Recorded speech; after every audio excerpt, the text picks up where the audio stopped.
On Monday the 6th of July, Stage 3 takes the Tour from Granollers to Les Angles, and the race reaches altitude very early. The opening climb to Saint-Feliu is not the main selection, but it tells everyone what kind of day this is. After the sprint, the road keeps rising toward the first real test, Col du Tourmalet, a first category climb that takes the riders above 1,700 metres. Then comes Col du Calvaire. The gradient is not brutal, but the legs are only 3 days into the Tour, and it is an 11.4 kilometre climb at 4.1%. The finish at Les Angles is a short one, but it comes at altitude. On Thursday the 9th of July, the Tour reaches its first real mountain reckoning, a stage from Pau to Gavarnie-Gèdre. The early climbs are only the warning shots, Le Croup, then Mauvezin, before the stage turns serious. Col d'Aspin starts the real selection, and then comes the Tourmalet, 17.1 kilometres at 7.3%. But the Tourmalet is not the finish. Riders still have to descend, regroup, and climb again towards Gavarnie-Gèdre. This is the first day where GC riders cannot hide. If someone is bluffing, the Pyrenees may expose it.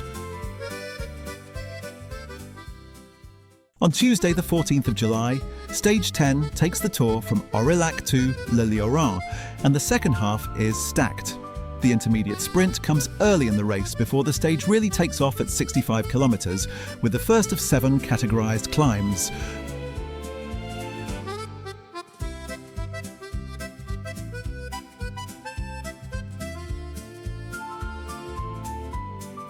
Puy-Mary, a first category climb, is the headline in the middle of the finale, but the stage is not done there. 2 more cols are still to be conquered before the finish. This looks like another day for an attacker.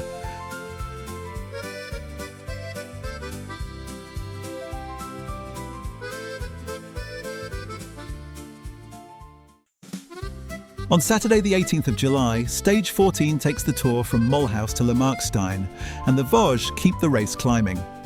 After an early intermediate sprint, the mountains take over. Grand Ballon is the first big challenge, 21.5 kilometres of climbing with an average of 4.8%. Then come Col du Page and Ballon d'Alsace, so the riders get another turn at the latter.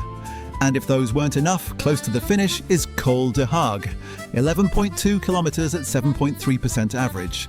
Not the Queen stage, but a very hard day for many riders. Who will come out on top?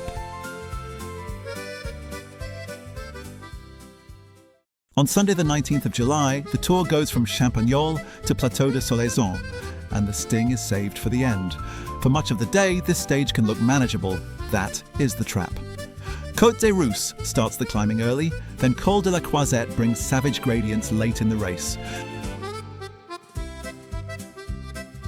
But the final climb is the monster, Plateau de Solaison, 11.3 kilometres at 9%.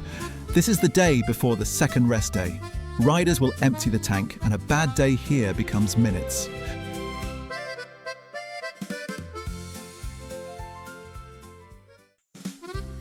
On Thursday the 23rd of July, Stage 18 takes the Tour from Voiron to Orcières-Merlette, and this is a slow burn mountain day. The Côte d'Angers comes first, long enough to make the bunch work early. Then the route keeps climbing in pieces, from Montenard to the Côte des Terrasses. After the intermediate sprint, there is one more third category climb before the final challenge that takes the riders to the finish. A 7.1 kilometre climb with an average slope of 6.7%, with the finish on top in Orcières-Merlette. On Friday the 24th of July, the final Alpine weekend begins with Gap to Alpe d'Huez. It is only 127.9 kilometres long, but that makes it dangerous, short enough to race hard from the start. Col de Bayard comes almost immediately, after which Col du Noyer gives the riders their first real climbing test of the day. After a long middle section, Col d'Ornon sets up the famous final climb. Then it is Alpe d'Huez, 13.8 kilometres at 8.1%. The first of 2 Alpe finishes and a stage nobody wants to waste.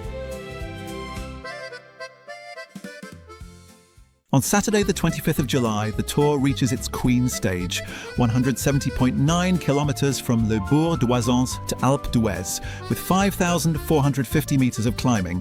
First comes the Col de la Croix de Fer, 24 kilometres at 5.2% average.